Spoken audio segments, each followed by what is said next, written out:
오늘은 이제 물질에 대한 설교를 마무리하면서 어떻게 하면 하나님 앞에 우리가 바른 물질에 다스리는 그런 사람이 될 수 있을까라고 하면서 제목을 보시면 아실 거예요. 11조를 밝히 말하다. 제목을 정할 때 11조를 말하다 이렇게 하려다가 11조에 대해서 어떻게 보면은 성경적인 의미를 밝혀서 말을 해야 되기 때문에 11조를 밝히 말하다 이렇게 제목을 정했습니다. 11조를 하라는 얘기가 아니고 강요하는 게 아니고 이런 것이 11조입니다 라고 말씀을 드려요. 고난주간을 맞이하여서 그냥 고난당하게 생겼네 이렇게 생각하지 마시고 하나님의 은혜로 단단하게 음식을 씹을 수 있는 여러분 되시기를 축복합니다. 예수님의 관심은 하나님의 나라에 있습니다. 예수님이 오셔서 처음 선포하신 말씀이 회개하라 천국이 가까이 왔다라고 말씀을 하셨죠. 이 하나님의 나라를 우리가 흔히 생각할 때는 죽어서 가는 저 세상, 내세 하나님의 나라라고 하지요. 그런데 그것이 하나님의 나라의 전부가 아닙니다. 우리가 사는 이 땅도 영역으로는 하나님의 나라예요. 하나님의 통치를 받는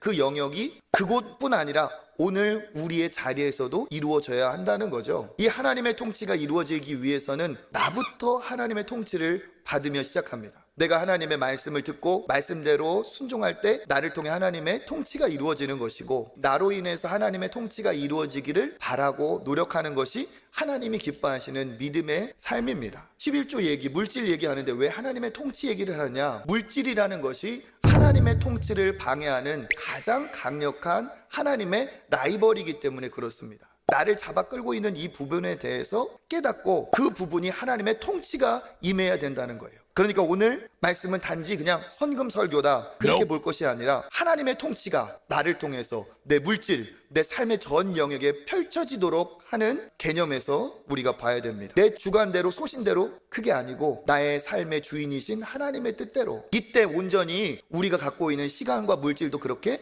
선용할 수 있게 되는 거죠. 악한 영인 사탄과 마귀는 주인이 하나님이 아니고 내 삶을 돈이 이끌어가는, 돈 때문에 살고 돈을 쫓아다니는 사람이 되기를 원하는 거예요. 하나님은 우리에게 돈이 아닌 하나님의 뜻을 따라가는 사람이 되기를 원하십니다. 그러니까 이런 관점에서 하나님께서 우리에게 하라 하신 예물은 하나님이 욕심쟁이라서 우리 것을 뺏어가려는 게 절대 아니라는 거예요. 무엇입니까? 원래 하나님의 것이고 그것을 하나님 앞에 고백하고 인정하고 표현하는 삶이 되기를 원하신다는 거죠. 요즘에만 11조를 하고 요즘만 헌금을 하는 것처럼 생각하는데 그게 아니죠. 레위기 제사에 대한 규례가 나오기 전부터, 처음부터 하나님 앞에 나갈 때는 뭐가 있습니까? 재물이 있어요. 재물은 곧 재산입니다. 하나님 앞에 나아갈 때 재물 없이 나아간 적이 없습니다. 왜 그럴까요? 내가 하나님 앞에 나아가는데 내 자신을 하나님 앞에 올려드린다는 그 표현이 나의 소유 중의 일부인 그 재물에 있기 때문에 그렇습니다. 하나님 앞에 나갈 때 빈손으로 나갈 수 없습니다. 주인이신 하나님이 누리게 하신 것이 그렇게 많고 맡기신 것이 그렇게 많은데 내가 내 것이 아까워서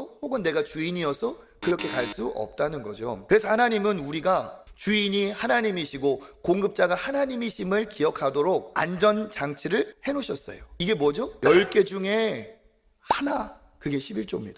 출애굽기 23장 16절 읽어보겠습니다. 맥주절을 지키라. 이는 내가 수고하여 밭에 뿌린 것의 첫 열매를 거둠이니라. 아멘. 첫 열매, 이거를 하나님이 드리라고 했어요. 왜 꼭 첫 열매일까 생각을 해볼까요? 농부가 열심히 씨를 뿌리고 땀을 흘려서 수확의 때가 가까웁니다. 그런데 첫 열매를 바라보는 농부의 마음이 어떨까요? 하나가 참 빨갛게 붉게 익어오면 너무 기쁘죠. 얼마나 익었을까, 얼마나 컸을까. 순서만 첫 번째가 아니고 의미로도 으뜸인 첫 번째, 뒤에 있는 모든 것을 다 감싸 안을 수 있는 가치가 첫 번째에 있어요. 그것을 하나님이 뭐라고 하셨습니까? 하나님께 첫 열매로 올려드리라. 무슨 의미일까요? 그 첫 번째는 뒤에 오는 모든 것을 포함한 으뜸의 값어치가 있기 때문에 그것을 드리는 거예요. 그러니까 그 의미는 뭐냐? 하나님, 올해의 이 풍성한 수확을 주셔서 감사합니다. 모든 이 열매가 하나님의 것이고 하나님의 선물입니다. 그래서 첫 번째 결실을 하나님 앞에 먼저 올려드립니다. 이거예요. 그러면 그것을 받으시는 하나님이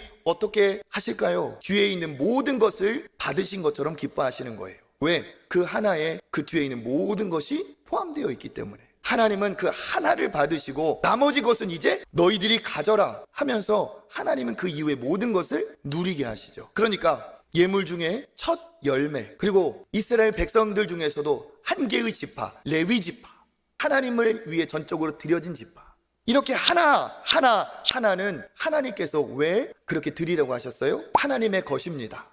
우리가 하나님의 공급으로, 하나님의 주인 되신 그 은혜로 하나님이 주신 것으로 산다는 것을 인정한다면 이것은 당연한 순종의 내용이고 우리가 믿음의 사람으로서의 아주 중요한 본분이라는 거예요. 그러니까 이 11조도 같은 개념으로 우리가 봐야 됩니다. 신명기 14장 22절 읽어보겠습니다. 너는 마땅히 매년 토지 소산에 11조를 드릴 것이며.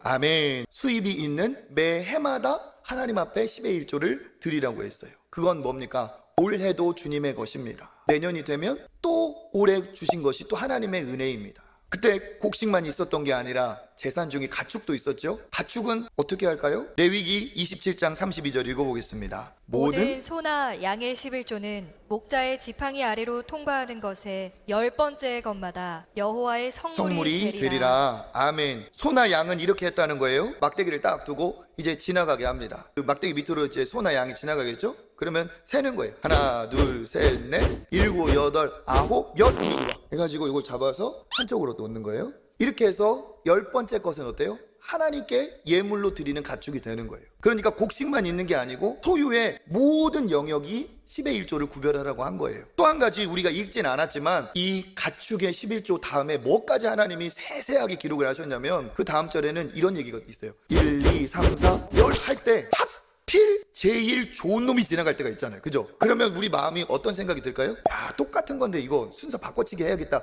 이런 마음이 들까요? 안 들까요? 들겠죠? 그 다음 절은 바꿔치기 하고 싶은 마음이 들어도 그것까지 금지한다는 게 그 다음 절이에요. 그러니까 이 11조라는 것은 굉장히 하나님께서 주목하고 계시고 중요하게 여기신다는 겁니다. 이것을 가지고 말하는 사람들은 이런 얘기해요. 그건 구약의 얘기니까, 율법은 폐기됐으니까 이거는 신약의 시대에 할 필요 없는 것 아니냐라고 얘기하는 분들도 있어요. 예수님은 구약의 율법을 폐기하신 것이 아니라 완성하신 분이에요. 마태복음 5장 17절 시작. 내가 율법이나 선지자를 폐하러 온 줄로 생각하지 말라. 폐하러 온 것이 아니요 완전하게 하려 함이라. 아멘. 예를 들면 지금 제사를 안 드리니까 제사 제도는 폐기됐느냐?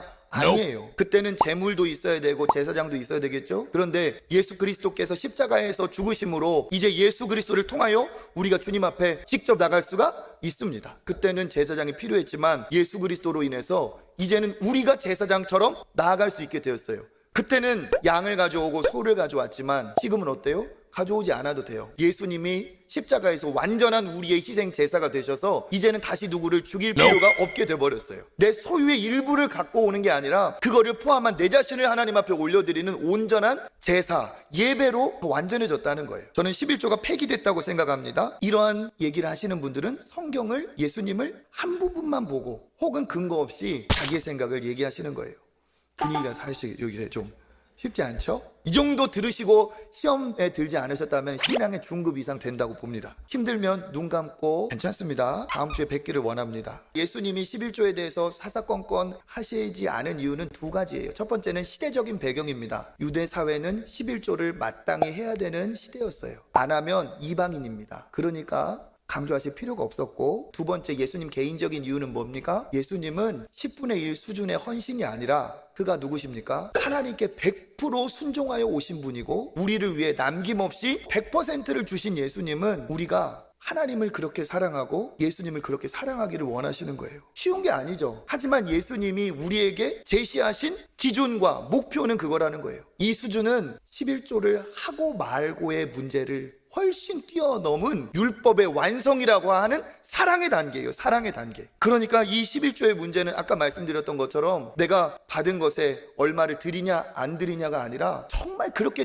드릴 수 있는 사람이 되고 싶어 하는 게 이게 신앙인의 마음이에요. 오늘 제가 하세요! 강요해서 할 사람 하나도 없어요. 저도 알아요. 그런데 선포합니다. 말씀을 들으시고 그런 감동을 주시고 나를 위해 모든 것을 내어주신 십자가의 사랑이 내게 부딪혀 오면 강요하지 않아도 드리고 싶은 생각이 들게 되어 있어요. 하나님은 자원하여서 드리는 예물을 기뻐하시고 그것이 참 예물이라 말씀하십니다. 제가 말씀드리고자 하는 골자 초점이 거기에 있어요. 저도 그렇게 생각해봐요. 하나님 왜 11조라고 하셨어요? 101조 괜찮지 않습니까? 혹은 1001조 그러면 내가 좀 부담 없이 드릴 텐데 왜 하나님 10%입니까? 부담스러워요. 그런데 사실 그게 이유예요. 왜 그러느냐? 하나님 앞에 드릴 때 마음을 담지 않으면 쉽게 할 수 없는 수준이 뭐예요? 10개 중에 하나예요. 11조를 내시는 분은 경험하시고 계십니다. 낼 때마다 새로워. 지난달에 냈으니까 이번 달에 낼 때 좀 익숙해질 만도 한데 또 11조 낼 때 손 떨려. 왜 그래요? 절대로 하찮은 액수가 아니기 때문에 그래요. 그런데 그때마다 우리는 선택해야 됩니다. 무엇을 선택합니까? 그래, 하나님이 주신 것이지. 하나님이 주셨으니까 또 공급해 주시겠지. 선택하게 돼요. 그리고 하나를 드리면서 다짐하게 됩니다. 그래, 돈 믿고 살지 말고 아버지 믿고 살자. 그러면서 그 행위가 하나님 앞에 자녀됨을, 하나님이 주권자이심을 고백하게 돼요. 그게 매번 이루어지는데, 그래서 하나님은 어느 정도 무게감을 갖고 할 수 있도록 10분의 1이라는 것은 하나님이 정하신 비율입니다. 풍족하게 누리게 하시면서도 드릴 때는 고민이 되는 수준, 적정선. 그러니까 하나님 앞에 드리는 것도 마음을 담아야 하기 때문에 마음이 중요하지만 마음은 적정한 수준으로 표현해야 됩니다.